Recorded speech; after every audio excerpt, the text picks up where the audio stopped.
కంచిపట్టు చీరల సామ్రాజ్యం, తెలుగు ప్రజల షాపింగ్ ప్రపంచం వారాహి సిల్క్స్. కూకట్పల్లిలో ఏప్రిల్ 4న గొప్ప ప్రారంభం. తెలుగుదేశం పార్టీ మొదటి నుంచి కూడా కార్యకర్తల కోసం ఆలోచించిన పార్టీ. ఓసారి నాకు బాధ కలిగేది, నిద్రపోని రోజులున్నాయి. ఒక కార్యకర్తని నడి రోడ్డు మీద చంపినప్పుడు, నా కుటుంబ సభ్యుడిని చంపినప్పుడు ఎంత బాధపడ్డానో మీరు గుర్తుపెట్టుకోవాలి. అందుకే అలాంటి కార్యకర్తల కోసం దేశంలో ఎవ్వరూ పెట్టలేదు. స్కూల్ పెట్టి ఆ పిల్లల్ని చదివించి మళ్ళీ వాళ్ళ తండ్రి ఉంటే తండ్రి లేని లోటు ఉండదేమో కానీ నేను మాత్రం వాళ్ళ జీవితాలకు వెలుగు సాధించి పెట్టే వరకు వారికి అండగా ఉన్నానంటే అది తెలుగుదేశం పార్టీ. ఈరోజు మీరు ఇక్కడికి వస్తున్నారు, వేరే రాజకీయ పార్టీలను చూస్తున్నారు. మీ బంధువుల ఇంటికో సొంత ఇంటికి వస్తే ఏ విధంగా ఆదరిస్తారో అలాంటి రిసెప్షన్ ఉండాలని ఈరోజు ప్రారంభించలా. నేను ఎవరు వచ్చినా భోజనం చేయడం, కాఫీ తాగడం, సొంత ఇంటికి వస్తే ఏ విధంగా ఆదరణ చూపిస్తారో అలాంటి ఆదరణకు చూపించిన పార్టీ తెలుగుదేశం పార్టీ అని చెప్పి కూడా నేను మీకు తెలియజేస్తున్నా. అదే సమయంలో ఒక విషయం మీ అందరికీ గుర్తు చేస్తున్నాను. ఎన్నో ఆటుపోట్లు వచ్చాయి, ఎన్నో సవాళ్ళు వచ్చాయి, ఎంతోమంది మిమ్మల్ని ఎన్నో విధాల బాధ పెట్టారు. 43 ఏళ్ల సుదీర్ఘ ప్రయాణంలో మీ త్యాగాలు చూశాను, మీ కష్టాలు చూశాను, మీ ధైర్య సాహసాలు చూశాను. అదే సమయంలో అంతకు మునుపు కంటే 2024లో మీరు పడిన బాధలు చూశాను. అనునిత్యం ఎన్నో ఇబ్బందులు వచ్చాయి. మీ ఆస్తుల్ని విధ్వంసం చేశారు. కడాన మీరు చూస్తే చంద్రయ్య లాంటి వ్యక్తి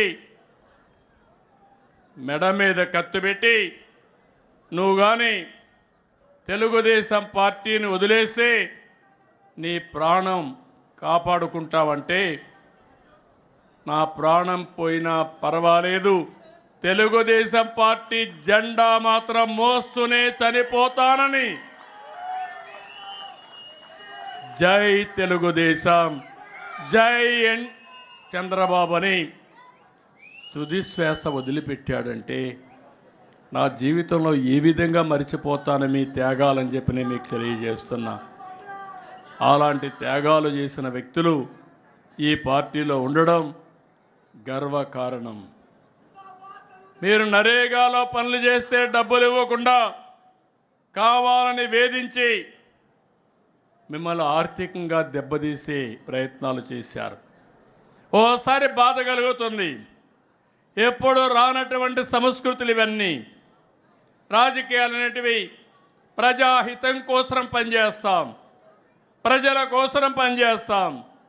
కానీ వీళ్ళు చేసిన పని మీరు చూస్తే కొత్త కొత్త సంస్కృతులు వచ్చాయి. మనిషిని కొడితే లేకుంటే వాళ్ళని వేధిస్తే మళ్ళా రికవర్ అవుతారని కొత్తగా ఒక సంస్కృతి. ఆస్తుల్ని విధ్వంసం చేయడం, మనం పెట్టిన చెట్లు, అరటి తోట కానీ ఆరెంజ్ గార్డెన్స్ కానీ ఇలాంటి గార్డెన్స్ నరికేసి ఆర్థికంగా దెబ్బతీస్తే వాళ్ళని కుంగదీయచ్చని చెప్పి ఆలోచన చేసే రోజులు ఇవి. అయినా కూడా మీరు ఏమాత్రం భయపడకుండా నరేగాలో డబ్బులు ఇవ్వకపోయినా, నీరు చెట్టు డబ్బులు ఇవ్వకపోయినా, మీ ఆస్తులు విధ్వంసం చేసినా మీరు ఒకటే ఆలోచించారు, ఈ రాష్ట్రం బాగుంటే మళ్ళా నేను సంపాదించుకుంటాను, నా ఆస్తి పోయినా పర్వాలేదు, నా రాష్ట్రం బాగుండాలని తప్పించిన మిమ్మల్ని నా జీవితంలో ఎప్పుడూ మర్చిపోలేను. అలాంటి కేసులు చాలా చూశాను.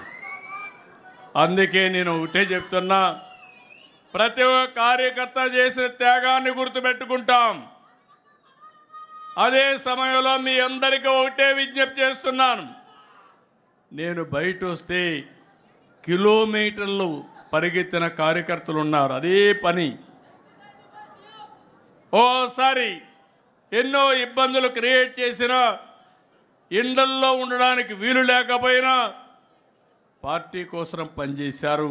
సుమన్ టీవీలో మీ పర్సనల్ అండ్ బిజినెస్ ప్రమోషన్స్ కోసం కింది నెంబర్కి కాంటాక్ట్ చేయండి.